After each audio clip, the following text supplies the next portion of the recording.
Hello and welcome back to TeaBookClub. If you've been following along on Instagram, you'll see that this week has been quite busy. I created a new website, we've got a new membership structure, 3 levels of the teapot, the caddy and the spoon. So depending how busy you are and what suits your lifestyle, you can choose to go all in with the teapot and you get reviews, you get meetups, you get bi-monthly encouragement as where to get up to with the book, that kind of thing. Or you could go for the compact version, the caddy, where you just get reviews, midway through review, kind of pointing out where the book is going, what sections would be worth dropping in. If you just have a few spare minutes, you can drop in and just read a chapter or two with my recommendation, and then at the end of the period you would get the full blown book review. We've also changed to a 2-month reading schedule because I realised that people are really busy and we've got a lot to get through, so actually it's nicer to have it stretched out a little bit and we can enjoy the pace of reading and make sure that we finish all these wonderful books. And then you've also got the other membership, the Spoon, which is just a top-up if you have read the book, if you're on the caddy, if you're a non-member but you would like to join us for one of the discussions or author appearances at our meetup every month. So head on over to TeaBookClub, the link is below and you can find out all the new information. You also will find a new Instagram at Join TeaBookClub, that will all be in the information below this video. As part of that, because we're reading the books longer, the 5-minute readings I'm now going to just keep really to a tight 5 minutes because we'll be doing obviously more of them over 2 months as weekly readings than we were doing previously.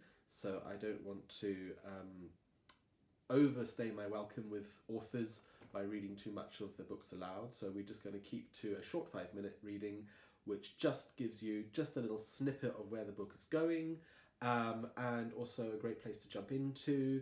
I've heard from members that what they quite enjoy doing is reading along with the 5-minute reading, because then you get to read that little section and that encourages you to read a little bit further into the book, so you might get a few more pages done, and that just keeps you trotting along over the 2 months while we read. So if that works for you, then by all means I hope that the 5-minute readings are going to help you get through the book each period. So the book that we're reading at the moment for this period is the one that we've been on the last few weeks, so we've now extended that and we'll be having our discussion at the end of March. It is The Story of Japanese Tea by Tyas Sōsen. If you've been following along, you'll see how much I'm enjoying this. It's a really great book. There's so much information in there and we're all learning new things, and it's just really wonderful. So I'm going to jump in today at page 125, and as I said, I'll just read for 5 minutes. So I'm going to put the timer on and when it goes I'll stop reading and that will be all we get. Page 125, Journey of the Tea Urn. When in 1600 the Tokugawa clan destroyed the Toyotomi forces during the Battle of Sekigahara, the capital of Japan and military headquarters was moved to Edo, contemporary Tokyo. During this time, the rite of tea continued to enjoy great preference and developed popularity as part of the developing culture of the time. At the Bakufu, the rite of tea was frequently practiced and multiple tea gatherings were held, sometimes even in combination with no performances, which was a developing performing art indicative of the peaceful Edo period as well. Since tea remained mainly produced in Kyoto, Uji precincts, it was necessary for the military elite that were now located at greater distance of this area to organize trips to obtain the tea necessary for those tea gatherings. During his reign, 3rd Shogun Tokugawa Iemitsu installed a trip to Uji in spring as one of the major yearly national observances. This progression became known as the Journey of the Tea Urn, Chatsubo Dochu. For this task, tea masters, chashi, retained by the Bakufu, were deployed to Kyoto to taste, select and oversee the stuffing of the tea urns. Hereafter they returned to headquarters with the new tea of the year. This procession became almost as important as a procession by the shogun himself, and everywhere it transgressed, trespassers had to make way and formally demonstrate respect.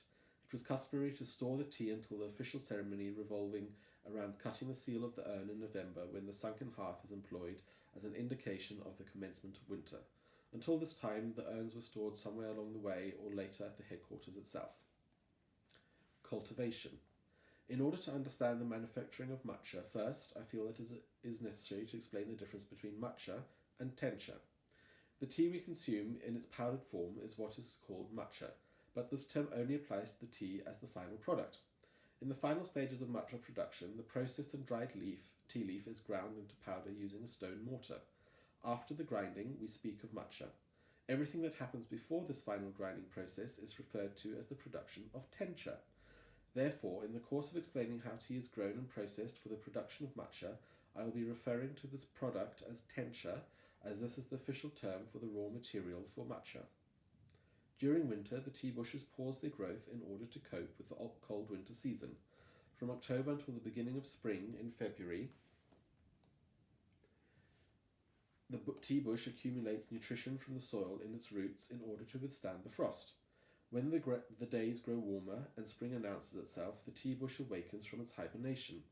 The nutrition it has gathered in its foundation is now gradually transferred to the newly sprouting buds, which will become the source for Japan's most delicious tea. In comparison to later seasons, it is the spring harvest that is considered highest in flavour and nutritional value. The winter season has allowed the bush to garner minerals and nutrition for an extensive period of time, and it is only through this that the tea can naturally enhance its flavour. Therefore, other seasons are bound to be considered inferior in terms of final produce. This principle is the same as clarified in the previous chapter in the manufacturing of sencha and other kinds of green tea. Around mid-April, the tea bushes are shrouded in darkness, employing the methods described under the straw canopy in the previous chapter. This scarcity of sunlight forces the leaf to reach out further in order to catch the natural light needed for their growth. This effort makes them grow wider but also thinner and renders them softer and more brightly green in appearance. Nowadays, many farms have replaced the traditional wooden structure with an aluminium frame because the wood may corrode when left outside for too long. It has to be carefully stored and tended to. Therefore, after each harvest season, it has to be taken apart and carried to a dedicated storehouse. With an aluminium frame, this effort can be omitted, as it can be left outside during all seasons. In addition, the reed screens and straw covering too have been replaced with black covering sheets of cheesecloth typically manufactured from polyethylene. These covers are installed in 2 layers over the tea bushes that can be used in a similar way to adjust the intensity of the lights shut out. This method is referred to as the dual-layered cheesecloth canopy. Harvest. Traditionally, May 2nd is considered the 88th fortnight calculated from the beginning of spring. In terms of matcha production, this is the most favourable date for harvest. Around this time, several fresh leaves and buds have developed and matured sufficiently to be ready for harvest. The larger the leaf becomes, the more sunlight it will have savoured, and in effect, the more time to generate antioxidants which render the leaf more bitter.